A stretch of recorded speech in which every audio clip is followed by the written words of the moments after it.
Herzlich willkommen zu einer neuen Episode von Olli fährt. Die Kenner werden es erkennen oder wissen. Wir sind am ehemaligen Flughafen Berlin-Tempelhof.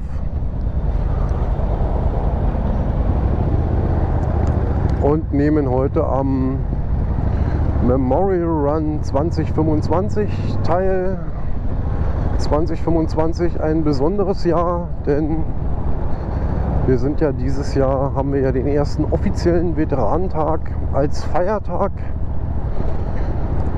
Fällt natürlich nicht auf einen freien Tag und wäre dann auch wahrscheinlich, glaube ich, auch kein Tag, an dem generell dann frei wäre. Aber egal, wir haben den Veteranentag.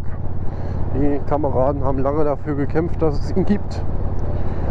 Und im Zuge dieses Veteranentages gibt es in Berlin wieder mehrere Veranstaltungen, unter anderem der jährlich schon seit, ich glaube, fast 15 Jahren veranstaltete Memorial Run der Rekondowets oder des Rekondowets Military Motorcycle Club. Und da treffen wir uns jetzt hier am Platz der Luftbrücke, um dann gegen 12 Uhr einen Corso zu fahren. Gut, bleibt dran, seid gespannt. Alles weitere gibt es dann hier gleich nach dem Intro.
Ja, war jetzt leider ein bisschen unerfreulich. Einer der Kameraden, die mit mir heute früh losgefahren sind, ist leider liegen geblieben.